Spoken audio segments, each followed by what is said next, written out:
Hello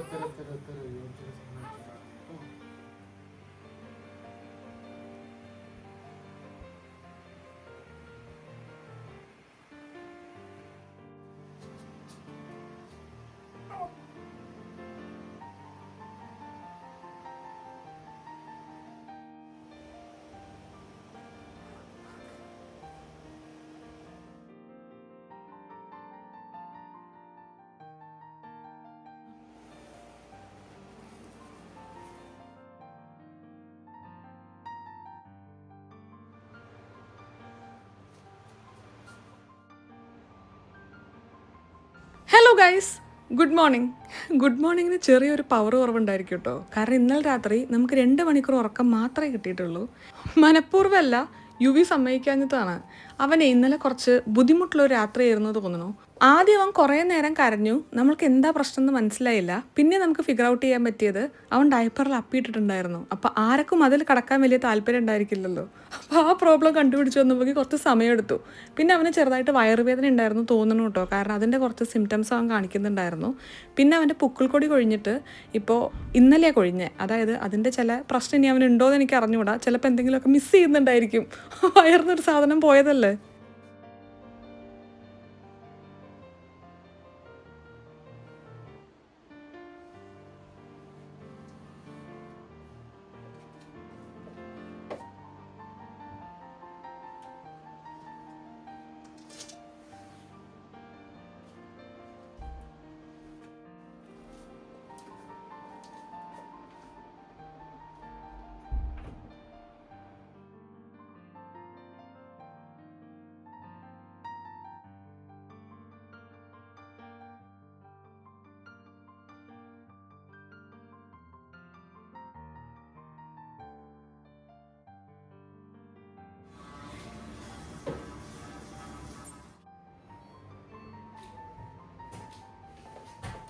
കഴിഞ്ഞൊരു 1-1.5 ആഴ്ചയായിട്ട് ഇവിടെ ചെറിയൊരു മഴക്കാലമാണ് കേട്ടോ.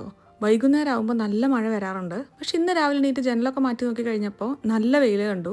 ഇനി ഇവിടെ അധികം കാലമൊന്നുമില്ല, ഓഗസ്റ്റ് ആയില്ലേ. ഓഗസ്റ്റ് സെപ്റ്റംബർ പകുതി ലാസ്റ്റ് ആകുമ്പോഴേക്ക് തണുപ്പ് മെല്ലെ തുടങ്ങും. ഒക്ടോബർ ആകുമ്പോഴേക്ക് ഫോൾ സീസൺ സ്റ്റാർട്ട് ചെയ്യും. പിന്നെയും നമ്മുടെ വിൻ്റർ കാലം, ശൈത്യകാലം വരവായി. ഓ, യുബിയുടെ ഫസ്റ്റ് വിൻ്റർ ആയിരിക്കുമല്ലോ ഇത്. ഒരു കടമ്പയായിരിക്കും കടന്നു കിട്ടാൻ. അമ്മ രാവിലെ എണീറ്റ് ബ്രേക്ക്ഫാസ്റ്റ് കഴിഞ്ഞു, ലഞ്ച് കഴിഞ്ഞു. അല്ല, ലഞ്ച് വേണ്ടല്ലോ ഇന്ന്.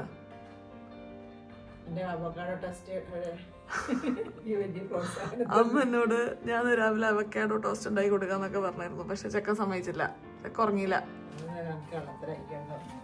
4 മണിക്ക് ഉറങ്ങിയിട്ട് ഒരാൾക്ക് 6 മണിക്ക് എണീറ്റ് അവക്കാഡോ ടോസ്റ്റ് ഉണ്ടാക്കാൻ പറ്റില്ല.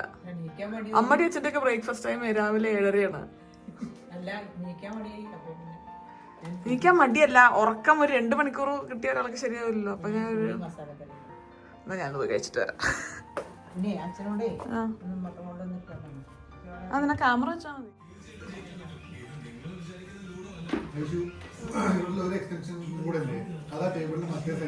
അച്ഛാ, ഗുഡ് മോർണിംഗ്. ഒരു പെട്ടി ഞാൻ എന്റെ ആവശ്യത്തിന് വയ്ക്കലായിരുന്നു. എന്റെ ഒന്നും വയ്ക്കാൻ സമ്മതിക്കാതെ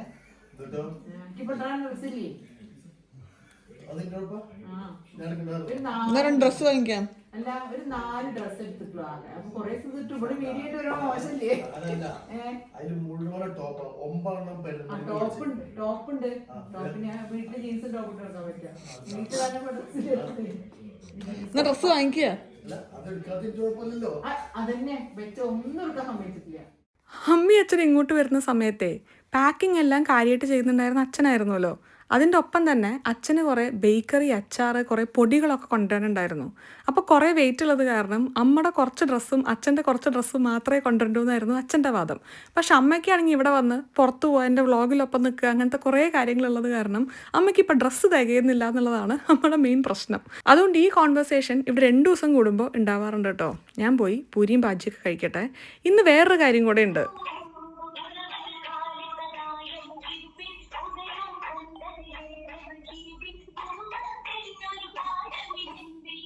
ഇതാണ് ആ ഒരു കാര്യം. ഇതെനിക്ക് ഭയങ്കര അടിപൊളിയായി തോന്നിയിട്ടോ. അതായത് ഇപ്പോൾ അച്ഛനും എല്ലാവരും കൂടെ ചേർന്നിട്ട് ഒരു പെൻഷനേഴ്സ് യൂണിയൻ ഉണ്ടായിരിക്കുമല്ലോ, അവിടെ കലോത്സവം നടക്കുകയാണ്. കോമ്പറ്റീഷൻ പോലെ തന്നെ ഒപ്പന, തിരുവാതിര, നാടോടി നൃത്തം.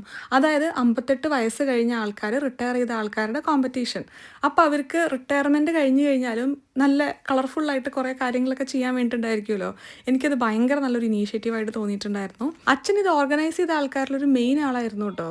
അച്ഛൻ ഇവിടെ ആവുകൊണ്ട് അച്ഛൻ അതിൽ പാർട്ടിസിപ്പേറ്റ് ചെയ്യാൻ വേണ്ടി പറ്റിയില്ലല്ലോ. അതിന്റെ ചെറിയൊരു വിഷമമുണ്ട് കേട്ടോ. ഉറക്കം മാറാത്തോണ്ടേ കണ്ണൊക്കെ ഇങ്ങനെ വെയിലത്തോട്ട് നോക്കുമ്പോൾ ഇങ്ങനെ പുളിക്കുന്നു. ഇന്ന് എല്ലാവരും വരുന്നുണ്ട് കേട്ടോ. ദീപ ചേച്ചിയും ദിബിൻ ചേട്ടനും അൻഷിഫി ഷെറീറും വരുന്നുണ്ട്. അത്ര ആൾക്കാരെ ഇപ്പം ഇവിടെ ഉള്ളൂ. ബാക്കി എല്ലാവരും നാട്ടിൽ പോയിക്കുകയാണ്. ഇനി ഒരു ഓഗസ്റ്റ് പകുതിയൊക്കെ ആകുമ്പോൾ എല്ലാവരും തിരിച്ചെത്തുള്ളൂ. ഇന്ന് നമ്മൾ ചെറിയൊരു ബിരിയാണി പരിപാടി പ്ലാൻ ചെയ്തിട്ടുണ്ട്. ഞാൻ ഡെലിവറി ഒക്കെ കഴിഞ്ഞ് ഹോസ്പിറ്റലിൽ ഇരിക്കുന്ന സമയത്ത് അൻഷിഫ് എന്നെ വിളിച്ചു വെച്ചിട്ടുണ്ടായിരുന്നു, എന്താ കഴിക്കാൻ തോന്നണം മുത്തേ, പറപ്പുണ്ടാക്കി കൊണ്ടുതരാമെന്ന്. അപ്പോൾ എനിക്ക് ഭയങ്കരമായിട്ട് അവരുടെ ബിരിയാണി കഴിക്കാൻ തോന്നുന്നുണ്ടായിരുന്നു കേട്ടോ. അൻഷിഫുടെയും ഷെറീറിൻ്റെയും ബിരിയാണി കിടിലൻ ബിരിയാണിയാണെന്ന് ഞാൻ എപ്പോഴും പറയാറുണ്ട്. അപ്പോൾ അതുകൊണ്ട് തന്നെ എനിക്ക് ഭയങ്കരമായിട്ട് അത് കഴിക്കാൻ തോന്നുന്നുണ്ടായിരുന്നു. പക്ഷെ അമ്മയും അച്ഛനും ഒക്കെ പറഞ്ഞു ഒരു 2 ആഴ്ച നമ്മളങ്ങനെ ഓയിലി ഫുഡൊന്നും കഴിക്കേണ്ട, സ്റ്റിച്ചും കാര്യങ്ങളൊക്കെ ഉള്ളതല്ലേ, അപ്പോൾ നമുക്ക് കുറച്ച് പെട്ടെന്ന് ഡൈജസ്റ്റ് ആവുന്ന രീതിയിലുള്ള ഫുഡ് കഴിക്കാമെന്ന്. അപ്പോൾ അതുകൊണ്ട് 2 ആഴ്ച കുറച്ച് അങ്ങനത്തെ ഭക്ഷണങ്ങളാണ് കഴിക്കുന്നുണ്ടായിരുന്നത്. ഇന്നലെ തൊട്ടാണ് കുറച്ച് ഫ്രൈ ചെയ്ത കാര്യങ്ങളൊക്കെ കഴിച്ച്. അപ്പോൾ അൻഷിഫ് എന്നോട് വിളിച്ചു പറഞ്ഞു, ഇന്ന് അവർ ബിരിയാണി ഉണ്ടാക്കിയിട്ട് വരാം, നമുക്ക് എല്ലാവർക്കും കൂടെ ഇവിടെ ഇരുന്ന് ബിരിയാണി കഴിക്കാമെന്നൊക്കെ. നല്ല എക്സൈറ്റിംഗ് ഓഫർ ആയത് കാരണം ഞാൻ ആ ഓഫർ സ്വീകരിച്ചു. അപ്പോൾ ഇന്ന് എല്ലാവരും വരുന്നുണ്ട്. നമ്മൾ ഉച്ചയ്ക്ക് ബിരിയാണി കഴിച്ച് ഇവിടെ കൂടാമെന്ന് വിചാരിച്ചു. അപ്പോൾ അതൊക്കെയാണ് ഇന്നത്തെ പരിപാടി. അമ്മ ഉള്ളതുകൊണ്ടേ കറക്റ്റായിട്ട് ഇവൻ്റെ തുണികളും ഡ്രസ്സും എല്ലാം പ്രോപ്പറായിട്ട് കഴുകി ഉണക്കി ഇവിടെ എത്തുന്നുണ്ട്. ഇതെല്ലാ ദിവസവും അമ്മ വാഷ് ചെയ്യുന്നുണ്ട് കേട്ടോ. അമ്മ പോയി കഴിഞ്ഞാൽ എനിക്കിത് ഇത്ര കൃത്യമായി ചെയ്യാൻ പറ്റുമെന്ന് എനിക്കറിയില്ല. നമ്മൾ 2-3 ദിവസത്തിൽ വാഷിങ്ങൊക്കെ ചിലപ്പോൾ നടക്കുന്നുണ്ടായിരിക്കുള്ളൂ. നോക്കാം. പിന്നെ ഇതല്ലാതെ വേറെയും ചില മാറ്റങ്ങളുണ്ട് കേട്ടോ. ഇത് കണ്ടോ, ഞാൻ കഴിഞ്ഞ വീഡിയോയിലും കാണിച്ച ഒരു ചെറിയ കഷ്ണം തുണിയാണിത്. ഇത് അമ്മ അവിടെ ഇവിടെയൊക്കെ തുടയ്ക്കാൻ വേണ്ടി എടുക്കുന്ന തുണിയാണ്. ഇത് കഴുകി ഉണക്കാൻ വേണ്ടി ഇട്ടിരിക്കുകയാണ് ഈ ഒരു മരത്തിൻ്റെ മുകളിൽ. ഒരു 2-2.5 ആഴ്ചയായിട്ടോ ഞാൻ കിച്ചണിലോട്ട് കയറിയിട്ട്. ഞാൻ താഴത്തോട്ട് ഇറങ്ങി വരാൻ തന്നെ തുടങ്ങിയിട്ട് ഒരു 2-3 ദിവസമാവുന്നേ ഉള്ളൂ. അയവ ഇവിടെ ഉണ്ടല്ലോ നമ്മുടെ മറ്റേ ഓറഞ്ച് തുണ്ട ബാക്കി. ഇതാണ് നമ്മുടെ മെയിൻ ക്ലീനിങ് ക്ലോത്ത്. ഇതുണ്ടെങ്കിലാണ് നമുക്ക് ക്ലീനിങ് നടക്കുള്ളൂ. അപ്പോൾ അമ്മയാണ് ഇപ്പോൾ ഈ കിച്ചൺ ടേക്ക് ഓവർ ചെയ്തിട്ടുള്ളത്. ഞാനിപ്പോൾ ഇടയ്ക്ക് ഫുഡ് കഴിക്കാൻ വേണ്ടി താത്തക്ക് ഇറങ്ങി വരുമ്പോൾ ഞാനും അമ്മയും കൂടെ അടി ഉണ്ടാവാറുണ്ട് കേട്ടോ. ഇതിൻ്റെ സ്ഥലം ഇവിടെ ഇല്ല, ഇതിൻ്റെ സ്ഥലം ഇവിടെ ഇല്ല എന്നൊക്കെ പറഞ്ഞിട്ട്. അമ്മ എന്നെക്കാളും ക്ലീനായിട്ട് കിച്ചൺ വെക്കുന്ന ആളാണ്. പക്ഷെ എന്നാലും എനിക്ക് ഓരോ സാധനങ്ങൾ ഓരോ സ്ഥലത്തിരിക്കണം എന്നുണ്ടായിരിക്കുമല്ലോ. അപ്പോൾ അത് വെക്കാത്തതിൻ്റെ അടി നമ്മൾ തമ്മിൽ ഉണ്ടാവാറുണ്ട്. അപ്പോൾ അമ്മ എൻ്റെ അടുത്ത് പറയാറുണ്ട്, ഈ ഒരു സമയത്ത് ഇങ്ങനെ ഭക്ഷണം കിട്ടണമെന്ന് ഭാഗ്യം എന്ന് വിചാരിച്ചു എന്ന്. അതിൽ പിന്നെ ഞാനൊന്നും ഫർദറായിട്ട് പറയാറില്ല. ശരിയാണ്, അതിലാണ് ഇപ്പോൾ നമ്മൾ ഫോക്കസ് ചെയ്യേണ്ടത്. അപ്പോഴേ ഞാൻ മോള് പോയിട്ട് ചെക്കനെ വിളിച്ച് എണീപ്പിക്കട്ടെ. പുള്ളിയുടെ നെക്സ്റ്റ് ഫീഡിങ് ടൈം ആയിട്ടുണ്ട്. പുള്ളി വിശന്ന് കഴിഞ്ഞാണ്ടല്ലോ മുന്നേ ഒരു ബഫർ ടൈം ഉണ്ടായിരുന്നു. അതായത് എണീറ്റ് കഴിഞ്ഞിട്ട് പുള്ളി ഒരു 5 മിനിറ്റ് സമയം തരും. പുള്ളിയുടെ ഡയപ്പറൊക്കെ ഒന്ന് ചേഞ്ച് ചെയ്ത് ഒന്ന് ഫ്രഷായി പാൽ കുടിക്കാൻ തുടങ്ങാൻ വേണ്ടിയിട്ട്. പക്ഷെ ഇപ്പം എണീക്കുന്ന ടെററായിട്ടാണ്. എണീറ്റ് അങ്ങോട്ട് കരയാൻ വേണ്ടി തുടങ്ങും. പാൽ കിട്ടി കഴിഞ്ഞാൽ എന്നുണ്ട് കുടിച്ചു തുടങ്ങും. അപ്പോൾ ആ ഒരു ബഫർ ടൈം ഇപ്പോൾ നമുക്കില്ല. അതുകൊണ്ട് കൃത്യം 12:30 വാച്ച് കെട്ടി കിടക്കണ പോലെയാണ്. 3 മണിക്കൂറിൽ പുള്ളി വന്ന് കൃത്യമായി എണീറ്റ് പാല് ചോദിച്ചു തുടങ്ങും. വിഷ്ണു പറയുന്നൊരു കാര്യമുണ്ട് കേട്ടോ. പുള്ളി ഇങ്ങനെ ചെറിയ കുഞ്ഞു തൊണ്ണുണ്ടല്ലോ, അത് കാണിച്ചാൽ കരയുക. അത് കാണിച്ചൊരു ടറവ് കരച്ചിലാണ്. അത് കണ്ട വിഷ്ണു ടെൻഷനാണ്. അപ്പോൾ 12:30 സ്ഥിതിക്ക് ഞാൻ പോയി ഒന്ന് വിളിച്ചെണീപ്പിക്കട്ടെ. കണ്ടോ, അമ്മ വന്നു. ആദ്യം ആ ഓറഞ്ച് ക്ലോത്ത് പിടിച്ചു. ഇത് വിട്ടിട്ടൊരു കളിയില്ല. അതെന്നോട് കുമ്പിട്ടിട്ട് ഡിഷിക്ക് വെക്കരുത് എന്ന് പറഞ്ഞിട്ടുണ്ട്. അതുകൊണ്ട് ഞാൻ കഴുകി അതിന്റെ അകത്ത് ക്ലീൻ ആയി വെച്ചിട്ടുണ്ട്. നമ്മള് പാത്രങ്ങളൊക്കെ വേണമെന്ന് വിചാരിച്ചിട്ട് നമ്മൾ എന്ത് ചെയ്തറിയോ, ഡിഷൊന്നും വെച്ചിട്ടില്ല. വരുമ്പോ പാത്രം വേണ്ടേ, കഴുകി വെച്ചോ? എന്തിനാണ് അങ്ങനെ കഴുകി വെക്കുന്ന പണികളൊക്കെ എടുക്കുന്നതിന് നമുക്ക് ഡിഷ്? നാട്ടിലമ്മയ്ക്ക് ഒരു ഡിഷ് ഉണ്ട്. അത് നമ്മൾ നല്ല പണി കുറവുള്ള സമയത്ത് മാത്രമേ ഉപയോഗിക്കുള്ളൂ. പണി കൂടുതലുള്ളപ്പോൾ ഡിഷിൽ സെറ്റ് ചെയ്യലൊക്കെ നല്ല പണിയാണല്ലേ. അപ്പൊ കഴുകി വെക്കാണ് എളുപ്പം. തിരിച്ചു പോയിട്ട് ജോയിൻ ചെയ്യേണ്ട ജോലിക്ക് ലീവൊക്കെ എടുത്ത് നടന്നാൽ മതിയോ? റിട്ടയർ ചെയ്യില്ലേ? അമ്മ കേരളത്തിൽ തന്നെ ഭയങ്കര സീനിയോറിറ്റി ഉള്ള ഒരു കെമിസ്ട്രി ടീച്ചറാണല്ലേ. എത്ര കാലത്തെ എക്സ്പീരിയൻസ് അമ്മയ്ക്ക്? കഴിഞ്ഞ വീഡിയോയിൽ ഒരാൾ ചോദിക്കണ്ടായിരുന്നു 34 കൊല്ലമെന്ന്. അമ്മ BEd കഴിഞ്ഞ് ഇറങ്ങി അടുത്ത ദിവസം ജോലിക്ക് കയറിയാലോ അല്ലേ? 22 വയസ്സിൽ കയറി. അതിനുശേഷം ഒരു ബ്രേക്കും ഇല്ലാതെ 34 വർഷത്തോളം കുട്ടികളെ കെമിസ്ട്രി പഠിപ്പിച്ചു അല്ലേ. കഴിഞ്ഞ ദിവസമാണ് നമ്മൾ ബേബി മോണിറ്റർ ഫിക്സ് ചെയ്തത് കേട്ടോ. അപ്പോൾ അതിൻ്റെ ഒരു സ്ട്രെസ് ടെസ്റ്റാണ് ഇവിടെ നടന്നുകൊണ്ടിരിക്കുന്നത്. പിന്നെ യുവിക്ക് പാസ്പോർട്ടും RP കാർഡും ഒക്കെ എടുക്കാൻ വേണ്ടി നമുക്ക് അപ്പോയിൻമെൻറ്റ്സും കാര്യങ്ങളൊക്കെ എടുക്കണം. ഇവിടെ ഇന്ത്യൻ എംബസിയിൽ നമുക്ക് അപ്പോയിൻമെൻറ്റ് കിട്ടാൻ നല്ല പണിയാണ് കേട്ടോ. അപ്പോൾ എന്ന് കിട്ടുന്നാവോ? വിഷ്ണു ആ കാര്യങ്ങളും കൂടെ ഒപ്പം നോക്കിക്കൊണ്ടിരിക്കുകയാണ്. എടുത്തോ, ഞാൻ ഫീഡ് ചെയ്യാം. സമയം കൃത്യം 12:20. പുള്ളി ഇങ്ങനെ എണീക്കാനുള്ള സിമ്പിൾസ് എന്ന് തുടങ്ങിയിട്ടുണ്ട്. അമ്മ പറയും വാച്ച് കെട്ടിട്ടാ കിടക്കണമെന്ന്. 2-3 മണിക്കൂർ കഴിഞ്ഞു വിളിക്കണം.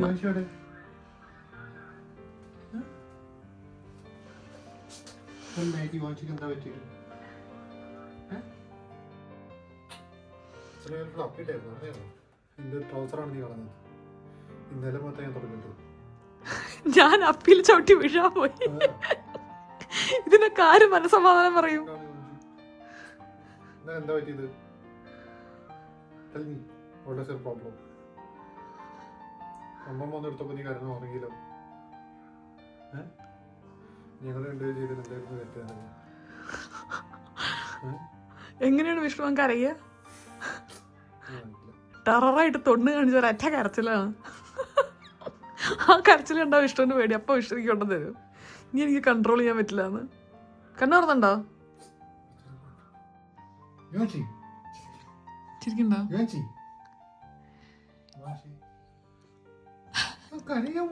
അല്ല, ഉറക്കത്തിൽ പുള്ളി ഇടയ്ക്ക് കരയും ചിരിക്കുകയൊക്കെ ചെയ്യും.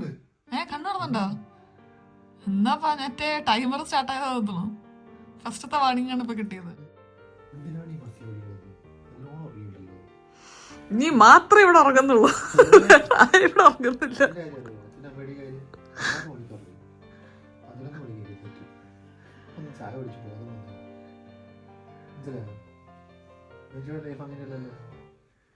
Most privilege life. സമയത്ത് എണീക്കുന്നു, കണ്ണ് തുറക്കുമ്പോക്ക് പാല് കിട്ടുന്നു, ആരൊക്കെ ഒന്ന് കുളിപ്പിക്കുന്നു, ഡ്രസ്സ് മാറ്റുന്നു, പിന്നെയും ഉറങ്ങുന്നു. ഇവർ പാല് കുടിച്ചു കഴിഞ്ഞിട്ട് ഇവരുടെ മണം എന്തൊരു രസാല്. എൻ്റെ ഇപ്പോഴത്തെ മെയിൻ പരിപാടി ഇവനെടുത്ത് മണത്തോണ്ടിരിക്കലാണ് കേട്ടോ. നമുക്ക് ഇക്കൊല്ലം കുറേ ട്രഡീഷണൽ പരിപാടികളുണ്ടല്ലോ. ഇനി 2-3 ഓണം വരുന്നുണ്ട്. പിന്നെ ഇവൻ്റെ 28, 56 അങ്ങനത്തെ കുറേ പരിപാടികൾ വരുന്നുണ്ട്. അപ്പോൾ അതിനൊക്കെ എന്തൊക്കെ ഇടും എന്നുള്ളത് നമ്മൾ നോക്കിക്കൊണ്ടിരിക്കുക. ഇത് വിഷ്ണുവിൻ്റെ വളകാപ്പിൻ്റെ കുർത്തയാണ് അല്ലേ?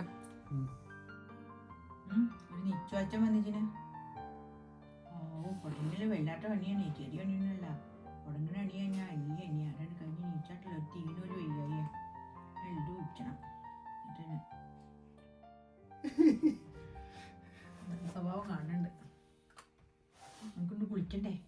നമ്മൾ ഇവൻ്റെ വെയിറ്റ് നോക്കാൻ വേണ്ടിയിട്ട് വാങ്ങിച്ചൊരു ഐറ്റം കേട്ടോ. ഇവിടെ GGDന്ന് ഇൻടേക്കിന് വേണ്ടി വന്നപ്പോൾ അവരുടെ കയ്യിൽ ഈ ഒരു ഐറ്റം നമ്മൾ ശ്രദ്ധിച്ചു, അത് ഓർഡർ ചെയ്തു. അതാ അല്ലാതെ എന്റെ വെയിറ്റ് നോക്കാൻ വാങ്ങിയതാ ഞാൻ.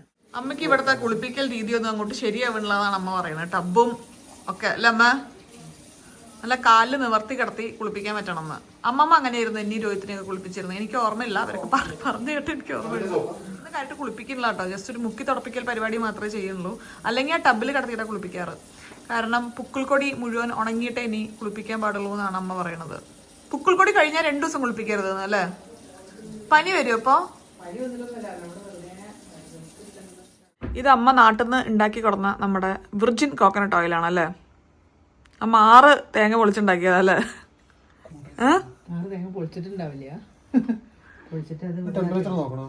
ഇതാണ് നമ്മൾ ഇവരുടെ ടെമ്പറേച്ചർ നോക്കുന്ന തെർമോമീറ്റർ കേട്ടോ. നമ്മൾ ഇയറിൽ വെച്ച് നോക്കുന്നതും എടുത്തിട്ടുണ്ടായിരുന്നു. പക്ഷെ ക്രാംസോർഗ് പറഞ്ഞു ഇയറിൽ വെച്ചിട്ടുള്ളത് കുഞ്ഞു പിള്ളേർക്ക് അത്ര അക്യുറേറ്റ് ആവണമെന്നില്ല. അതുകൊണ്ട് ഞാൻ രാവിലെ ഉച്ചയ്ക്ക് എൻ്റെ ടെമ്പറേച്ചർ ഒന്ന് അത് വെച്ച് നോക്കുന്നുണ്ട്. ഇത് വെച്ച് നോക്കുമ്പോൾ ഇവിടെ റീഡിങ് കാണിക്കും. അത് 36.5 to 37.5 വരെയാണെങ്കിൽ ഗുഡാണത്. പക്ഷെ 36.5 കുറവോ 37.5 കൂടുതലോ ആണെങ്കിൽ നമ്മൾ GGDനെ കോൺടാക്ട് ചെയ്ത്, അതായത് ഇവരുടെ ഡോക്ടർ കോണ്ടാക്ട് ചെയ്ത് നമ്മൾ അവനെ ഒന്ന് ചെക്കപ്പിന് കൊണ്ടുപോകണം. അച്ഛൻ ഇപ്പോഴും മറ്റേ കലോത്സവത്തിലാണല്ലോ. ലളിതഗാനാണോ? ഡൈപ്പർ ഒന്ന് ഇടയിൽ തീർന്നു പോയ ഒരു സംഗതി ഉണ്ടായിരുന്നു. അതുകൊണ്ട് ഞാനൊരു 3 പാക്കറ്റും വിഷ്ണു ഒരു 3 പാക്കറ്റും വാങ്ങി. ഇനിയിപ്പോൾ ആർക്കെങ്കിലും വേണമെങ്കിൽ കൊടുക്കാം. ഇവിടെ നമ്മുടെ പിള്ളേരുടെ റെസ്പോൺസിബിലിറ്റി അത്യാവശ്യം നന്നായിട്ട് ഗവൺമെൻറ്റും കൂടെ ഷെയർ ചെയ്യുന്ന ഒരു കൺട്രിയാണ് കേട്ടോ നെതർലൻഡ്സ്. അപ്പോൾ പിള്ളേർക്ക് വേണ്ടി ഒരു ക്വാർട്ടറിൽ അത്യാവശ്യം അവരുടെ കുറച്ച് ബേസിക് നീഡ്സ് ഒക്കെ മീറ്റ് ചെയ്യാൻ പറ്റുന്ന രീതിയിലുള്ള ഒരു എമൗണ്ട് ഗവൺമെൻറ് പേ ചെയ്യുന്നുണ്ട്. ഒരു 200 മുതൽ 300 യൂറോൻ്റെ ഇടയിൽ വരുന്ന രീതിയിലൊക്കെയാണ് അവർ പേ ചെയ്യുന്നത് ഒരു ക്വാർട്ടറിൽ കേട്ടോ. പിന്നെ അതേപോലെ തന്നെ ഇവിടെ പിള്ളേരുടെ എഡ്യൂക്കേഷൻ ഫ്രീ ആണ് ഇവിടെ ഡച്ച് സ്കൂളിൽ നമ്മൾ വിടുകയാണെങ്കിൽ. പിന്നെ ഇൻഷുറൻസിൽ തന്നെ എനിക്കും വിഷ്ണുവിനും വരുന്ന കാര്യങ്ങളൊക്കെ ഇവനും കൂടെ ഒപ്പം വരുന്ന രീതിയിലാണ് ഇവിടുത്തെ കാര്യങ്ങളൊക്കെ. അപ്പോൾ ഗവൺമെൻറ് അത്യാവശ്യം ഇവരുടെ റെസ്പോൺസിബിലിറ്റീസ് എടുക്കുന്ന ഒരു രാജ്യമാണ് നെതർലൻഡ്സ്. നമ്മൾ കാര്യമായി ഇവിടെ ഡൈപ്പേഴ്സ് എല്ലാം നിറച്ചിരിക്കുകയാണ്. ഈ ഒരറ്റം തൊട്ട് ആ ഒരറ്റം വരെ. ഇനി ഒരു 3 പാക്കറ്റ് ഇനി കാറിലിരിക്കുന്നുണ്ട്. പക്ഷെ എല്ലാം നമുക്ക് ആവശ്യം വരും കേട്ടോ. ഒരു 3-4 ആഴ്ചയിൽ തീരുണ്ടാവില്ല. നമ്മളിപ്പോൾ വാങ്ങിയ 3 പാക്കറ്റ് വാങ്ങി, പക്ഷെ അത് 2 ആഴ്ചയിൽ തീർന്നു. Good work bro. തുണികളൊക്കെ ഒന്ന് അലക്കാനിടാം. ഇതെല്ലാം ഒരു ദിവസത്തിൽ നമ്മൾ ചേഞ്ച് ചെയ്യാറുണ്ടല്ലോ. അപ്പൊ അതൊക്കെ ഒന്നിട്ട് എൻ്റെ ക്ലോത്ത്സ് ഒക്കെ ഒന്ന് വാഷ് ചെയ്യാനിടാം. ഞാനല്ല, അമ്മയാണ് ഇതൊക്കെ ചെയ്യാറ്. ഇന്നൊരു വെറൈറ്റിക്ക് ഞാൻ ചെയ്യുന്നതേ ഉള്ളൂ. അൻഷിഫയും ദീപചേച്ചിയൊക്കെ സ്റ്റാർട്ട് ചെയ്തിട്ടുണ്ട്. സാധാരണ ഒരു 1 മണി എന്ന് പറഞ്ഞാൽ ഒരു 2:30-3 മണിക്ക് എത്തുന്ന ആൾക്കാരാണ്. പക്ഷെ ഇപ്പം അമ്മയും അച്ഛനും ഉള്ളതുകൊണ്ട് എനിക്ക് തോന്നുന്നു ഒരു ഓൺ ടൈം എത്തുമായിരിക്കും. ദീപേച്ചി ഓൾമോസ്റ്റ് എത്തിയെന്ന് പറഞ്ഞു. അവരെത്തുന്നതിൻ്റെ മുന്നേ നമുക്ക് ഈ പരിപാടിയൊക്കെ ഒന്ന് ചെയ്ത് തീർത്ത് ഒന്ന് ഫ്രഷ് ആവും കൂടെ ചെയ്യണമെന്നാണ് എൻ്റെ ഒരു ആഗ്രഹം. ഈ അടുത്തായിട്ടേ ഞാനിപ്പോൾ കുറേ സമയം അന്തം വിട്ട് കളയുകയെന്ന് പറയില്ലേ, അങ്ങനെ ഞാൻ സമയം കളയുന്നുണ്ട്. കുറേ എന്തൊക്കെയോ ആലോചിച്ച് അന്തം വിട്ടിരിക്കുക. അതാണിപ്പോൾ എൻ്റെ മെയിൻ ഒരു ഹോബി. നമ്മളിവൻ ജനിക്കുന്നതിൻ്റെ മുന്നേ ഞാനും റോസും കൂടെ ഇവൻ്റെ കുറേ ഡ്രസ്സൊക്കെ വാങ്ങാൻ വേണ്ടി കുറേ ഷോപ്പിങ്ങിന് പോയൊരു വ്ളോഗ് നിങ്ങൾക്ക് ഓർമ്മയുണ്ടോ? അന്ന് ഞാൻ പറഞ്ഞിരുന്നില്ലേ ഇവർക്ക് പറ്റുന്ന കറക്റ്റ് ഡ്രസ്സ് എവിടെയാണ് കിട്ടുകയെന്ന് എനിക്കറിയില്ല എന്ന്. അങ്ങനെ കുറേ അന്വേഷിച്ച് നിങ്ങൾക്ക് അറിയുന്നുണ്ടായിരിക്കും. നെക്സ്റ്റ് എന്ന് പറഞ്ഞിട്ടുള്ള ഒരു സൈറ്റ് ഞാൻ കണ്ടുപിടിച്ച്. അത് UK ഒരു ബ്രാൻഡാണെന്ന് എനിക്ക് തോന്നുന്നത്. പക്ഷേ എന്നിട്ട് ഞാൻ അതിൽ നിന്ന് അവന് കുറച്ച് ഡ്രസ്സും കാര്യങ്ങളൊക്കെ ഓർഡർ ചെയ്തു. നല്ല ക്വാളിറ്റി ആയിരുന്നു കേട്ടോ. ഞാൻ ഓർഡർ ചെയ്തിട്ടൊരു 2 ഡേയ്സിൽ അവർ ഡെലിവറി ചെയ്തിട്ടുണ്ടായിരുന്നു. ഇപ്പോൾ ഓൾമോസ്റ്റ് ഒരു 2-2.5 വീക്സോളം ഉപയോഗിച്ചുല്ലോ കുറേ ഡ്രസ്സ്. നല്ല മെറ്റീരിയലാണ്, നല്ല സോഫ്റ്റാണ്. എനിക്ക് നല്ല ഇഷ്ടപ്പെട്ടു. അതുകൊണ്ട് തന്നെ എനിക്കും കുറച്ച് നൈറ്റ് ഡ്രസ്സും കാര്യങ്ങളൊക്കെ ഓർഡർ ചെയ്തിട്ടുണ്ടായിരുന്നു കേട്ടോ. ഇപ്പം ഞാൻ ഇട്ടിരിക്കുന്ന ഈ നൈറ്റ് ഡ്രസ്സും പിന്നെ അതേ ദീപചേച്ചി നോക്കിക്കൊണ്ടിരിക്കുന്ന നൈറ്റ് ഡ്രസ്സും എല്ലാം നമ്മൾ നെക്സ്റ്റ് ഒന്ന് ഓർഡർ ചെയ്തതാണ്.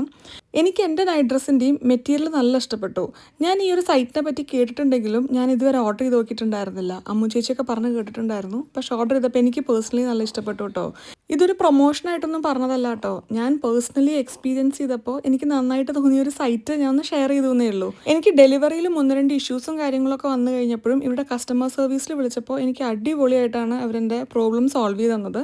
അപ്പോൾ നിങ്ങൾക്ക് ട്രൈ ചെയ്ത് നോക്കണമെന്നുണ്ടെങ്കിൽ നല്ലൊരു സൈറ്റായിട്ടാണ് കേട്ടോ എനിക്ക് തോന്നിയത്. Next NEXT.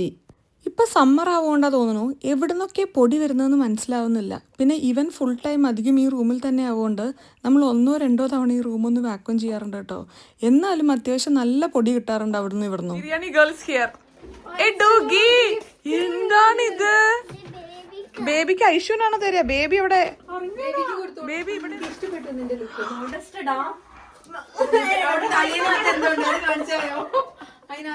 ഈ ഡ്രസ് വെച്ച് അഡ്ജസ്റ്റ് ചെയ്തോ. കുറച്ച് കഴിഞ്ഞിട്ട് നമുക്ക് ഡൈനോ വാങ്ങണം. 3 കളർ എൻ്റെ ഉണ്ട്. ഈ കളർ ഉണ്ടോ? ഈ കളറല്ല, ഇതിന്റെ ബ്ലൂ ഉണ്ട്, ഇതിന്റെ വൈറ്റ് ഉണ്ട്. H&M എല്ലാ ഷെയ്ഡും. ഫസ്റ്റ് H&M പോയി, പിന്നെ ജാറെ പോയി, ഹേമേ പോയി, പിന്നെ ലാസ്റ്റ് H&M തന്നെ പോയി. ഇത് ബേബിക്കാണ്. ഇതിൽ ഏതാണ് റൂഹിക്ക് ഇഷ്ടമായത്? ഇതാണോ ഇതാണോ? ഇതാ ഗുഡ് അല്ലേ? ഐശ്വര്യ ഇതാ ഇഷ്ടമായത്. ഇതാണ് ഇഷ്ടമായത്. ബണ്ണി സോക്സ് ആണോ? രാവിലെ തൊട്ട് വിചാരിക്കുന്നതാണ് ഒന്ന് വൃത്തിയാവാൻ വേണ്ടി. ഇപ്പൊ മുഖമൊക്കെ ഒന്ന് കഴുകി ഒന്ന് ഫ്രഷായി ഡ്രസ്സൊക്കെ ഒന്ന് ചേഞ്ച് ചെയ്തു. ശിവ ഇവിടെ ഇല്ലല്ലോ. ശിവ ഇവിടെ ഉണ്ടോ? ശിവ ഇവിടെ ഇല്ലല്ലോ. നിങ്ങൾ ഹൈഡ് ആൻഡ് സീക്ക് കളിക്കുകയാണോ? പുതിയായിട്ട് വയ്യാട്ടോ ബിരിയാണി കഴിക്കാൻ. ഇത് ഏത് തവണയാണ് നിങ്ങൾ ബിരിയാണി അല്ല, പക്ഷെ ഏത് തവണയാണ് ബിരിയാണി ഉണ്ടാക്കിയിട്ട് അടിപൊളി? ദീപചേച്ചി സേമിയോ പായസം കൂടി ഉണ്ടാക്കി വന്നിട്ടുണ്ട് കേട്ടോ. പൊതുവേ ദീപചേച്ചിയുടെ ഡെസേർട്ട്സ് ഭയങ്കര ടേസ്റ്റാണ്. പക്ഷെ ഇപ്പം ദീപചേച്ചി ഭയങ്കര കാലറി നോക്കി ഫുഡ് കഴിക്കുക, അതേപോലെ തന്നെ ഭയങ്കര ജിം ഫ്രീക്കൊക്കെ ആയിട്ടുണ്ടല്ലോ. അതുകൊണ്ട് ദീപചേച്ചി പറയുമായിരുന്നു വേണ്ടത്ര പഞ്ചസാര ഇപ്പം കൈകൊണ്ട് ഇടാൻ പറ്റുന്നില്ല, ഒരു ഗിൽട്ട് ഫീൽ അടിക്കുകയെന്ന്. ഷെറീറിൻ്റെയും അൻഷിഫയുടെയും ബിരിയാണിയുടെ റെസിപ്പി നമ്മൾ ഓൾറെഡി നമ്മുടെ ചാനലിൽ മുന്നേ ഷെയർ ചെയ്തിട്ടുണ്ട്. അതിലെനിക്ക് ഏറ്റവും ഹാപ്പി ആയിട്ടുള്ള കാര്യം എന്താണെന്നറിയോ? കുറേ പേര് ആ ഒരു ബിരിയാണി ട്രൈ ചെയ്തു എന്നുള്ളതാണ്. കുറേ പേര് എനിക്ക് ഫോട്ടോ അയച്ചിട്ടുണ്ടായിരുന്നു, ഫീഡ്ബാക്ക് അൻഷിഫടി ഷെറീറിൻ്റെ അടുത്ത് പറയാൻ പറഞ്ഞിട്ടുണ്ടായിരുന്നു. അതൊക്കെ കാണുമ്പോൾ എനിക്കും ഷെറീറിനും അൻഷിഫയ്ക്കും ഒരു സന്തോഷം. നമ്മൾ കുക്ക് ചെയ്യുന്ന മൂഡ് അനുസരിച്ച് നമ്മുടെ ഫുഡിൻ്റെ ടേസ്റ്റ് മാറാറുണ്ടെന്ന് നിങ്ങൾക്ക് തോന്നാറുണ്ടോ? എനിക്ക് തോന്നാറുണ്ട് കേട്ടോ. ഞാൻ നല്ല ഇൻവോൾവ് ആയി ഭയങ്കര സ്നേഹത്തോടു കൂടെയൊക്കെ കുക്ക് ചെയ്യുകയാണെങ്കിൽ ഫുഡിന് ടേസ്റ്റ് കൂടും. അല്ല നേരെ മറിച്ച് 3 നേരമൊക്കെ കുക്ക് ചെയ്യേണ്ടി വരുമ്പോൾ നമുക്ക് ഇടയ്ക്ക് എന്തെങ്കിലുമൊക്കെ അങ്ങോട്ട് കുക്ക് ചെയ്ത് വെക്കില്ലേ, അപ്പോൾ വലിയ ടേസ്റ്റ് ഒന്നും ഉണ്ടാവാറില്ല ഞാൻ ഉണ്ടാക്കുന്ന ഫുഡ്. അതൊരു മെയിൻ റീസൺ ആയിരിക്കും അൻഷിഫയുടെയും ഷെറീറിൻ്റെയും ബിരിയാണി ഇത്രയും അടിപൊളിയാവാൻ കേട്ടോ. ഓരോ തവണ അവർ നമുക്കൊക്കെ വേണ്ടിയിട്ട് ബിരിയാണി ഉണ്ടാക്കുമ്പോഴും ഭയങ്കര അധികം ഇൻവോൾവ് ആയിട്ട് അവർ ഉണ്ടാക്കുന്ന പോലെ എനിക്ക് തോന്നാറുണ്ട്. ഇങ്ങനെ വെയിറ്റ് ചെയ്തുണ്ടല്ലോ കഴിഞ്ഞ ദിവസം ജിമ്മിൽ പോയി വന്നിട്ടൊക്കെ. ഇന്നലെ രാത്രി ജിമ്മിൽ പോയി, ഇന്ന് ബിരിയാണി കഴിക്കാൻ വേണ്ടിട്ട്.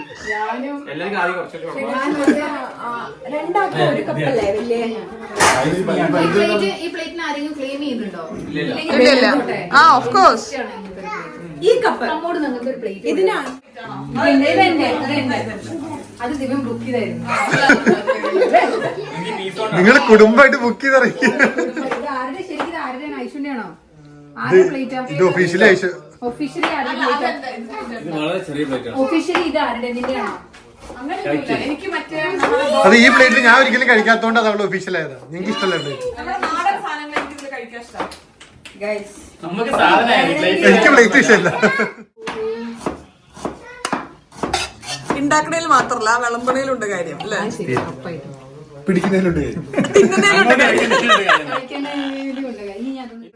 എനിക്ക് എന്റെ പ്ലേറ്റ് അങ്ങനെ ഒരു നിർബന്ധമില്ല, നിന്നാ മതി അതവിടെ. എനിക്ക് എന്റെ പ്ലേറ്റ് കിട്ടി. Thank you well. ഫുഡൊക്കെ റെഡിയായി വിളമ്പി കഴിഞ്ഞപ്പോഴേ എല്ലാവർക്കും റോസിനെ ഭയങ്കര മിസ്സിങ്. കാരണം റോസ് ഉണ്ടെങ്കിൽ ഈ ടേബിളോ ഈ പ്ലേറ്റോ ഒന്നും ഇങ്ങനെയല്ല ഇരിക്കുക. ഇതെല്ലാം അതിൻ്റെ ഒരു എസ്തെറ്റിക്കലാണ് റോസ് വെക്കുള്ളൂ. ഭക്ഷണം ഉണ്ടാക്കുന്നിടത്തും മാത്രമല്ല അത് വിളമ്പുന്നിടത്തും പ്രസൻറ്റ് ചെയ്യുന്നിടത്തും ഉണ്ട് കാര്യം. ഏത് നമ്മുടെ ബിരിയാണി എല്ലാം റെഡിയായി ഇവിടെ വെച്ചിട്ടുണ്ട്.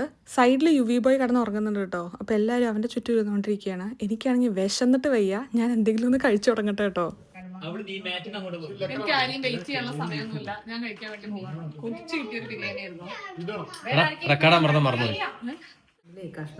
അല്ല കഷ്ണം വേണമെന്നില്ല, ഇതിപ്പോ മതി മതി മതി മതി മതി. കഷ്ണം ഗ്രേവി വേണമെന്നില്ല, കഷ്ണം മാത്രം മതി. കഴിക്കട്ടെ. ശിവച്ചി ആദ്യമായിട്ടാണോ കഴിക്കണത് ഇവരുടെ ബിരിയാണി? അല്ലല്ലോ, കൊറേ കാലത്തിന് ശേഷം. പണ്ട് ഞാനും ഇവര് വീട്ടിൽ വിളിച്ചുണ്ടാക്കിയിരുന്നത്. കുറച്ചായി ഇപ്പൊ ബിരിയാണി ഉണ്ടാക്കിയിട്ട് നമ്മളെല്ലാരും കൂടെ. എന്താ ആകമൊത്തൊരു സൈലൻസ്, എല്ലാരും ദിവസം റിവ്യൂവിന് വേണ്ടി വെയിറ്റ് ചെയ്യുന്ന പോലെ. ഭയങ്കര ടേസ്റ്റ് ആണോ? ഭയങ്കര ടേസ്റ്റ്. റിയൽ റിവ്യൂ വേണമെങ്കിൽ ആന്റിയുടെ റിവ്യൂ എടുത്തു. അല്ല ദീപച്ചിന്റെ ഫേക്ക് റിവ്യൂ ആണ്. അല്ല ഞാൻ എപ്പോഴും ഓവറായി പറയാന്ന് തന്നെ നിങ്ങൾക്ക് പറയാം. നല്ലതാണ്. പക്ഷെ അമ്മയൊക്കെ ഉണ്ടല്ലോ നമ്മുടെ നാട്ടിൽ നിന്ന് ഇപ്പോഴേ ബിരിയാണിയെ കഴിച്ചിട്ട് വരുന്നുണ്ട്. അത്ര അല്ലല്ല നന്നായിണ്ട്. നാട്ടില് ബിരിയാണി അതേ ടേസ്റ്റ്. നല്ല ടേസ്റ്റ്. നല്ല ടേസ്റ്റ് ഉണ്ട്. ഗംഭീരക്കും ഇറക്കണന്റെ മുന്നേ അടുത്തുള്ള എങ്ങനെയെങ്കിലും വയലെത്തണം. നല്ല സാധനം ഉണ്ട്, ഒരു രക്ഷയില്ല.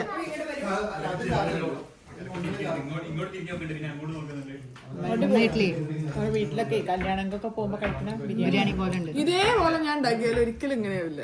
നീ ഇതിന്റെ എന്തോ ഒരു റെസിപ്പി ഷെയർ ചെയ്തിട്ടില്ലേ? റെസിപ്പി എവരുണ്ടാക്കണ തന്നെ ഞാൻ ഇതേപോലെ ഉണ്ടാക്കിയായിരുന്നു. ഇല്ല എന്തോ ഒരു മസാല ഉണ്ട്. ഈ പ്രാവശ്യം നീ എനിക്ക് ബിരിയാണി മസാല തന്നിട്ടില്ലേ, അത് വെച്ച് ഞാൻ ഒന്ന് ഉണ്ടാക്കി. ഈ ഒന്ന് കഴിച്ചിട്ട് പറഞ്ഞ എന്റെ ബിരിയാണി എങ്ങനെ ഉണ്ടെന്ന്. എങ്ങനെയുണ്ട്? എന്തൊക്കെ നാണം. ആംസ്റ്റർഡാമിലെ ബെസ്റ്റ് ബിരിയാണിയാണ്. കഴിച്ചോരെ നീക്കിയ എങ്ങനെയുണ്ട് വിഷ്ണു?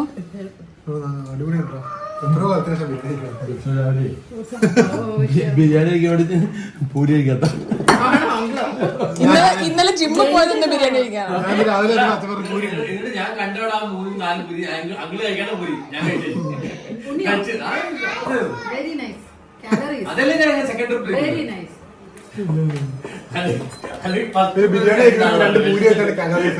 എടാ ഒരു പൂരിയിൽ എത്ര കാലറി ഉണ്ട്?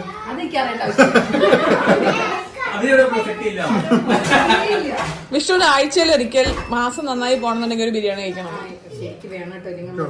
എന്റെ ഒരു അഭിപ്രായത്തില് 2 ആഴ്ച കൂടുമ്പോഴെങ്കിലും നമ്മള് കഴിക്കണം. എന്ത് കഴിക്കണം?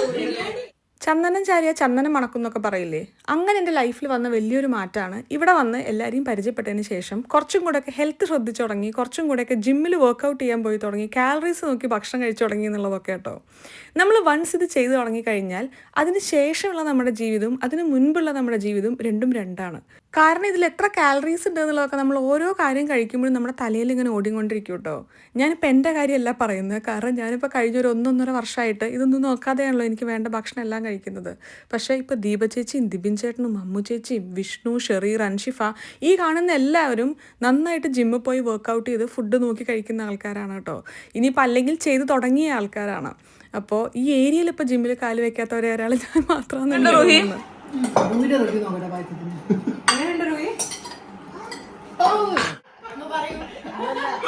മുന്നത്തെ ജനറേഷൻ കുറച്ച് പറയാണ്ട് നമ്മള് ചെയ്തിട്ടേ ആ ചായ കയ്യിലോട്ട് കിട്ടിയിട്ട് കുടിച്ചിട്ട്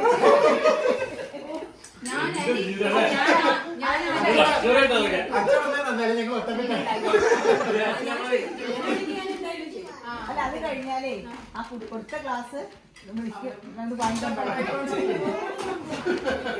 ഇത് നല്ല രസമുള്ളൊരു കോൺവെർസേഷൻ ആയിരുന്നു കേട്ടോ. ഞാനും ദീപ ചേച്ചിയും അൻഷിഫയും ഒക്കെ ഷെറീറും വിഷ്ണുവും ദിബിൻ ചേട്ടനൊന്നും ചില കാര്യം ചെയ്യുന്നില്ല എന്നുള്ളത് നമ്മളിങ്ങനെ പറഞ്ഞുകൊണ്ടിരിക്കുകയായിരുന്നു. അപ്പോൾ അമ്മ പറയുമായിരുന്നു, പക്ഷേ എനിക്ക് കുറച്ചും കൂടെ കാര്യം പറയാനുണ്ട് എന്ന് പറഞ്ഞിട്ടാണ് അമ്മ ഈ കാര്യങ്ങളൊക്കെ പറഞ്ഞത്.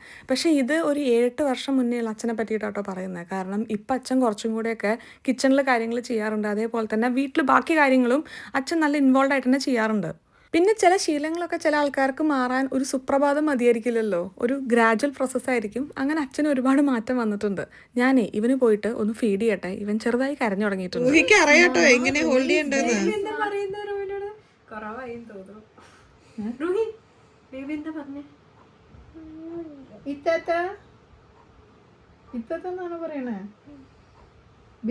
എന്തോ ഭയങ്കര റെസ്പോൺസിബിലിറ്റിയിലോട്ടാ ഇരിക്കുന്നത്. ഐഷു കൊടുക്കുവോ?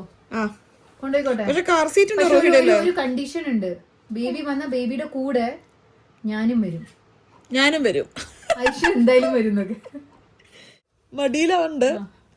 അവൻ ഉറങ്ങി, അപ്പൊ നീ റിലാക്സ് ചെയ്ത് ടി വി ആഗ്രഹമാണ്. ഉറങ്ങണ ബേബി അവളുടെ മടിയിലുണ്ട്. ഇനി അവള് ചില്ല് ചെയ്തിട്ട് പെപ്പ പിഗ് കാണാൻ. നല്ല മോഡാണല്ലേ. ഇതാണ് അവന് ഏറ്റവും ഇഷ്ടമുള്ള പൊസിഷൻ. അവനെ കമത്തി എടുത്തു കഴിഞ്ഞാൽ അവന് ഇഷ്ടമല്ല.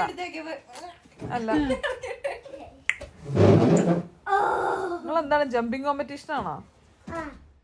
ഇന്നലെ രാത്രി ബാക്കി വന്ന ഉറക്കം പ്ലസ് നമ്മുടെ ബിരിയാണിയും പായസം കൂടി ആയി കഴിഞ്ഞപ്പോൾ ഞാൻ നല്ല ഉറക്കമായിരുന്നു കേട്ടോ. താഴെ ഇവിടെ ഗംഭീരമായ ചായ ഉണ്ടാക്കലൊക്കെ ഉണ്ട്. ഇതൊക്കെ അൻഷിഫ എടുക്കുന്ന ഷോട്ടാണ്. ഇപ്പം അൻഷിഫ നമ്മുടെ ബർത്ത് വ്ലോഗിന് ശേഷം എക്സ്പേർട്ടായിട്ട് വീഡിയോ എടുക്കുന്ന ഒരാളായിട്ടുണ്ട്. ദിബിൻ ചേട്ടൻ ആ ചായ ഉണ്ടാക്കാന്ന് പറഞ്ഞപ്പോഴേ എനിക്ക് തോന്നി ഒന്ന് ചെറുതായിട്ട് പുറത്ത് നടക്കാൻ വേണ്ടി ഇറങ്ങിയതാണ് കേട്ടോ. ദീപച്ചന്റെ അടുത്ത് ചോദിക്കാറ് ഒരു 100 മീറ്റർ 100-200 മീറ്റർ ഞാൻ പറഞ്ഞു തന്നെന്നറിയോ. എനിക്കിപ്പോൾ ഡെലിവറി കഴിഞ്ഞിട്ട് അങ്ങനെ ഭയങ്കര റെസ്ട്രിക്ഷൻസ് ഒന്നും ഇല്ല കേട്ടോ വീട്ടിൽ. ഇപ്പോൾ ചെറുതായിട്ട് എന്താ പറയുക, ഷോപ്പിങ്ങിന് പോകാനൊന്നും ഇപ്പോൾ വേണ്ട, ഒരാഴ്ചയും കൂടെ കഴിഞ്ഞിട്ട് മതി, അങ്ങനത്തെ ചെറിയ ചെറിയ കാര്യങ്ങളൊക്കെ ഉള്ളൂ. പക്ഷെ നാട്ടിൽ എന്താ പറയുക, ഡെലിവറി കഴിഞ്ഞ് കഴിഞ്ഞാൽ അപ്പോൾ ദീമേമ്മയും അമ്മയും ഒക്കെ ഇരുന്നൊക്കെ ഞാൻ കേട്ടിട്ടുണ്ട്. ഏകദേശം ഒരു 3 മാസത്തോളം റൂമിൽ തന്നെ ആയിരിക്കും. 90 കഴിഞ്ഞിട്ടാണ് പുറത്തിറങ്ങാം.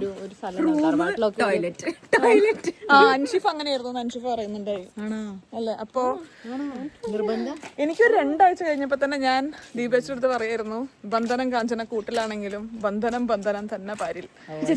മനസ്സിലായി. കുറച്ച് ട്രാൻസ്ലേറ്റ് ചെയ്ത് തരേണ്ടി വന്നു. എടുത്തോമാ, താങ്ക് യു കണ്ണാ. അപ്പോൾ ചെറുതായിട്ട് ഇപ്പോൾ വൈകുന്നേരങ്ങളിലൊന്ന് പുറത്തിറങ്ങി നടക്കും. എന്നാലാണ് നമ്മുടെ ഫിസിക്കൽ നമ്മൾ ഇമ്പ്രൂവ് ചെയ്യുക എന്നുള്ളത് പോലെ തന്നെ ഇമ്പോർട്ടൻ്റ് ആണല്ലോ നമ്മൾ മെൻ്റലിയും ഒരു ഗുഡ് സ്പേസിൽ ഇരിക്കുക എന്നുള്ളത്. അപ്പോൾ എനിക്ക് വീട്ടിലിരിക്കുന്ന പരിപാടി തീരെ പറ്റാത്തതാണ്.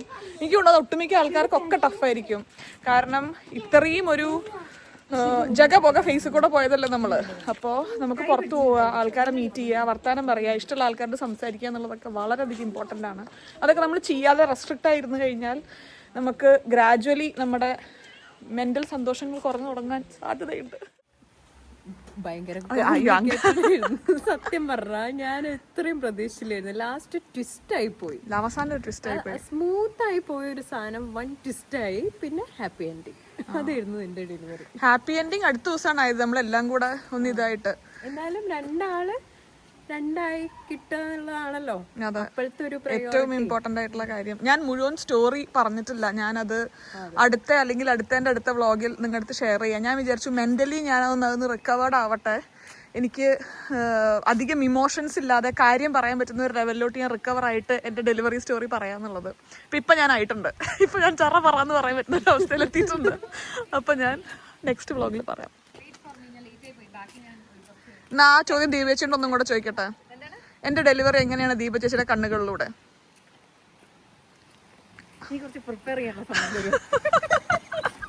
എങ്ങനെ ഉണ്ടായിരുന്ന ഒരു ദിവസം? അത്രേ ഉള്ളൂ. ഞാൻ രാവിലെ 6:45 നീച്ച് റെഡിയായി വീട്ടിൽ നിന്ന് ഇറങ്ങി ജോലിക്ക് പോകാൻ നിൽക്കുമ്പോഴാണ് നീ എന്നെ വിളിക്കണത്. അപ്പോൾ തുടങ്ങിയ ഒരു ഹാർട്ട് റെഡി ആയിരുന്നു. ടെൻഷൻ വെറുതെ ലൈക്ക് ടെൻഷൻ എന്ന് പറയാൻ പറ്റില്ല, ഇങ്ങനെ വയറിൻ്റെ ഉള്ളിൽ നിന്നൊക്കെ ഒരു ഗുളുഗുളു സംതിങ്. അങ്ങനെ കുറേ നേരം നടന്നു. പിന്നെ ഞാൻ ഉള്ള കുറേ ടെക്നീക്സും കാര്യങ്ങളും ബ്രീതിങ്ങും ഒക്കെ ഞാൻ നോക്കി വെച്ചു. കാരണം വെച്ചാൽ ഏതൊക്കെ രീതിയിൽ നിന്നെ മെന്റലി സപ്പോർട്ട് ചെയ്യാൻ പറ്റി വെച്ചിട്ടേ. പിന്നെ ഒരു ഈവനിങ് ആയി നീ അവിടെ ഹോസ്പിറ്റലിൽ എത്താത്തപ്പോ തോന്നി ഇത് എന്താണ് അങ്ങനെ എത്താത്തത്, കാരണം കുറച്ചൊരു ഡിലേ വരുമ്പോ പിന്നെ എന്തിനാ ഉറക്കാൻ കൊണ്ടുപോകാന്ന് പറഞ്ഞപ്പോ ഒരു സമാധാനമായി. പക്ഷെ പിന്നെ ഹോസ്പിറ്റലിൽ എത്തിയിട്ട് ഒരു ടെൻഷനായി പോയി. പിന്നെ അവിടെ എത്തിയപ്പോ ചിലവരോട് കുറെ ദേഷ്യമൊക്കെ തോന്നി. മെഡിക്കൽ പരിപാടി ഇങ്ങനെ ഒരു ഓവറോൾ. പക്ഷെ എൻഡില് യുവിനെ കൈ കിട്ടിയ സമയത്ത് അവിടെ നിന്ന് എനിക്കൊരു ടേക്ക് ഓഫ് മൊമെന്റ് ആയിരുന്നു. എനിക്ക് ശരിക്കും അവിടെ നിന്ന് പോകണ്ടായിരുന്നു, എനിക്ക് അവനെ എടുത്തിട്ട് ഇങ്ങനെ ഇരുന്നാൽ മതിയായിരുന്നു. പക്ഷെ അപ്പോൾ ആകെ മൊത്തം എല്ലാ ഇമോഷൻസും എക്സ്പീരിയൻസ് ചെയ്ത ഒരു ദിവസം കൊണ്ട് ഓ മൈ ഗോഡിലെ എക്സൈറ്റ്മെന്റ്, ടെൻഷൻ, സ്ട്രെസ്, പിന്നെ ഒരു സമാധാനം, പിന്നെ ദേഷ്യം. അതിൻ്റെ ഇടയിൽ ദേഷ്യം എപ്പോഴും ഉണ്ട്, അവരോടുണ്ട്. എനിക്കുണ്ട്. എൻ്റെ ദേഷ്യമൊക്കെ ഞാൻ പറഞ്ഞ് ഇറക്കി വെക്കുന്നതാണ്. പറഞ്ഞു ഞാൻ അവരുടെ അടുത്ത്. പക്ഷെ ഓവറോൾ എനിക്ക് തോന്നണത് സമയത്തിന് കെയറും കാര്യങ്ങളൊക്കെ കിട്ടി. പിന്നെ എനിക്ക് തോന്നി അതൊരു ലക്കായിരുന്നു ആ ദിവസം അല്ലേ? മൊത്തത്തിൽ അന്ന് നടന്ന കാര്യങ്ങൾ ഒരു ലക്കായിരുന്നു. അത് ഞാൻ നെക്സ്റ്റ് വ്ളോഗിൽ തന്നെ ഷെയർ ചെയ്യുന്നതാണ്. പോകാൻ തീരുമാനം, സ്പെഷ്യലി യൂറോപ്യൻ കൺട്രീസിലാവുമ്പോൾ ആരൊക്കെങ്കിലും ഒക്കെ ഒരു റിലേറ്റ് ചെയ്യാൻ പറ്റിയ അല്ലെങ്കിൽ ഭാവിയിൽ കണക്ട് ചെയ്യാൻ പറ്റിയ എന്തെങ്കിലുമൊക്കെ ആണെങ്കിൽ അതുകൊണ്ട് നെക്സ്റ്റ് വ്ളോഗിൽ തന്നെ ഡെഫിനറ്റ്ലി ഞാൻ ഷടപടുന്നത് ഷെയർ ചെയ്യുന്നതാണ്. ഇങ്ങനെ ആൾക്കാരെ ഹെൽപ്പ് ചെയ്യാൻ വേണ്ടിട്ട് എനിക്ക് എത്ര എക്സ്പീരിയൻസാണ് കിട്ടുന്നതെന്ന് അറിയാം. ഇഷ്ടം പോലെ എക്സ്പീരിയൻസ് ആണ് ഇങ്ങനെ. പക്ഷെ എനിക്കിത് പറയേണ്ട ഒരു ആവശ്യം എന്താണെന്ന് അറിയില്ല, പക്ഷെ പറയരുത്, എനിക്ക് പറയണം എന്നുള്ളതുകൊണ്ട് ഞാൻ പറയാം. ഞാൻ ഡെലിവറി കഴിഞ്ഞിട്ടുള്ള ഫസ്റ്റ് സി സെക്ഷൻ വാക്ക് ഉണ്ടല്ലോ, അത് ഭയങ്കര ടഫായിരുന്നു. തല ചുറ്റാൻ സാധ്യതയുണ്ടെന്ന് നേഴ്സിന്റെ അടുത്ത് പറഞ്ഞായിരുന്നു, പക്ഷെ എന്തോ തല ചുറ്റിയില്ല. അത് നമുക്കുണ്ടായിരുന്നില്ലേ നോർമൽ കഴിഞ്ഞപ്പോഴും ഫസ്റ്റ് വാക്ക് ഭയങ്കര ബുദ്ധിമുട്ടാണ്. ഫസ്റ്റ് നിർത്തം തന്നെ തോന്നും. അതെ, എനിക്ക് ഇവിടെ ഒരു വേദനയായിരുന്നു ആദ്യം ഫീൽ ചെയ്തിട്ടുണ്ടായിരുന്നത്. പിന്നെ എനിക്ക് ഇങ്ങനെ കുളിക്കാനുള്ള ഏർജ് കാരണം ഞാൻ വിഷ്ണുവിനോട് ഹെയർ മാസ്കും ഷാമ്പൂ കണ്ടീഷണറും ഒക്കെ കൊണ്ടുവരാൻ പറഞ്ഞിട്ടുണ്ടായിരുന്നു. അപ്പൊ എണീറ്റ് നിന്ന് കഴിഞ്ഞപ്പോൾ എനിക്ക് മനസ്സിലായി ഒന്നും വേണ്ട, ഞാൻ വെള്ളം ഒഴിക്കാൻ സാധിച്ചാൽ അത് അടിപൊളി. അത് കഴിഞ്ഞ് വീട്ടിൽ വന്നപ്പോഴും സ്റ്റേഴ്സ് കയറാൻ അതൊക്കെ ഭയങ്കര ബുദ്ധിമുട്ടായിരുന്നു. പിന്നെ ഓരോ ബോഡിയിലും ഓരോ പോലെയാണല്ലോ, മുറി ഉണങ്ങുകയൊക്കെ ചെയ്യാം. അപ്പൊ ഒരു വലിഞ്ഞു മുറുകുന്ന ഫീൽ ആണോ ഉണ്ടാവുക? ഉണ്ടായിരുന്നു. അത് ഉണക്കത്തിന്റെ ഒരു ഞാൻ ചോദിച്ചേക്ക് അറിയില്ലായിരുന്നു സി സെക്ഷന്റെ ഫീൽ എങ്ങനെയായിരുന്നു. അപ്പൊ അവള് പറഞ്ഞു ഇങ്ങനെ ഭയങ്കര ഒരു പ്രഷറാണ് നമുക്ക് ഫീൽ ചെയ്യാം. നമുക്ക് വേദനയല്ല ഫീൽ ചെയ്യാം. എനിക്ക് ചെസ്റ്റിലോട്ടൊക്കെ ഒരു ഭയങ്കര പ്രഷർ. പക്ഷെ അത് ദീപച്ചി പറഞ്ഞ ഒരു മാലാഖ്യാനെ പോലെ ഒരാൾ തോന്നുന്നു. എന്റെ കഥകളെ പൊതുവെ ഇവര് വിശ്വസിക്കാറില്ല. ഏഞ്ചലല്ലേ ചേച്ചിന്റെ ഏഞ്ചൽ? അല്ല, വിഷ്ണു ഭയങ്കര ടെൻഷനായിരുന്നു അന്ന്. കാരണം നടക്കാൻ പാടാത്ത കുറെ സിറ്റുവേഷൻസ് ഒക്കെ ചടപടയെ നടന്ന് വിഷ്ണു ഭയങ്കര കണ്ണൊക്കെ നിറഞ്ഞു നിൽക്കുന്ന അവസ്ഥയൊക്കെ ആയിരുന്നു. അപ്പൊ വിഷ്ണുവിനെ എന്നെ ഒരു രീതിയിൽ സപ്പോർട്ട് ചെയ്യാൻ പറ്റുന്നില്ല. യൂഷ്വലി അങ്ങനത്തെ സാഹചര്യത്തിൽ ഞാനാണ് വിഷ്ണുവിനെ സപ്പോർട്ട് ചെയ്യാറ്. പക്ഷെ ഞാൻ ഈ പ്രോസസ്സിൽ കൂടെ പോകൊണ്ട് എനിക്ക് പറ്റുന്നില്ല. അപ്പൊ ഒരാൾ ഇവിടെ വന്നിട്ട് ഇവിടെ നടക്കുന്ന കാര്യങ്ങളൊക്കെ എനിക്കിങ്ങനെ പറഞ്ഞുകൊണ്ടിരിക്കുന്നു. Your baby is coming out, നിന്റെ സ്റ്റൊമക്ക് എടുത്തു, your baby is doing fine, നന്നായിട്ട് ഇരിക്കുകയാണ്. അപ്പൊ ഞാൻ പറഞ്ഞു എനിക്ക് ചെസ്റ്റിലോട്ടൊരു പെയിൻ വരുന്നു, ഇതെന്താന്ന് എനിക്ക് അറിയില്ല.